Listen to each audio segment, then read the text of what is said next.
A primeira questão ela diz o seguinte: leia os itens e marque V ou F, justificando caso seja falso. Letra A. Entre dois investimentos A e B, podemos afirmar que, se o investimento A gerou um retorno absoluto de R$ 1.000 a mais que o investimento B, então A é mais rentável que B. Essa alternativa ela não é verdadeira, ela é falsa, porque você não pode afirmar que um determinado ativo é mais rentável que outro olhando apenas para o retorno absoluto, pois você precisaria saber quanto foi investido em cada um dos dois ativos, para saber a rentabilidade em termos percentuais e só aí poder comparar quem é mais rentável. Letra B.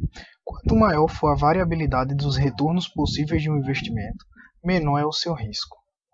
Essa também é falsa, pois variabilidade refere-se diretamente à volatilidade de um ativo. Quanto mais volátil um ativo for, maior é o risco.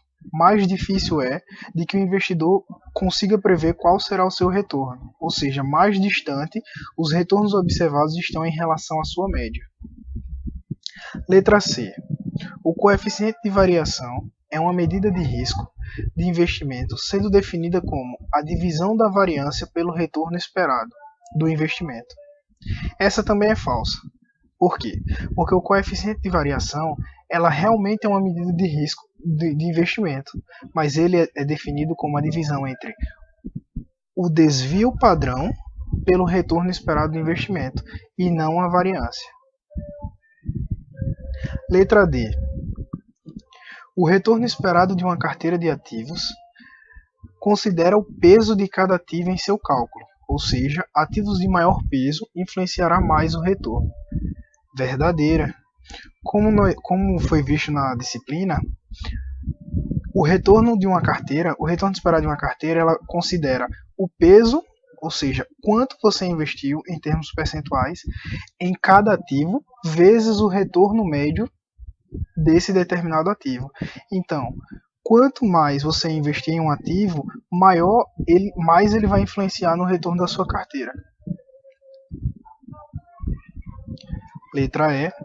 O risco de mercado é o risco passível de minimização pelo investidor, caso mesmo adote uma estratégia adequada de diversificação. Essa também é falsa, pois o risco que é passível de minimização pelo investidor é aquele risco diversificável, ou seja, o risco que não é do mercado, o não sistemático. Letra F. A correlação entre dois ativos, ou melhor, entre ativos, é a variável mais importante na definição de um portfólio bem diversificado. Sim, de acordo com Markowitz, é preciso observar a correlação ou a covariância entre os ativos. Quanto menor a correlação, ou até negativa ela for, bem mais diversificada a sua carteira está, pois enquanto um ativo ele estiver perdendo, o outro vai compensar essa perda tendo um ganho, pois eles vão se comportar de maneiras opostas, caso a sua correlação seja negativa. Caso a sua correlação seja positiva, ambos os ativos vão se comportar de maneira igual, ou seja, quando você perder em um ativo, você vai perder juntamente no outro ativo. Então, sua carteira ela só é bem diversificada se a correlação entre os ativos que a compõem for negativa, ou muito próximo a zero.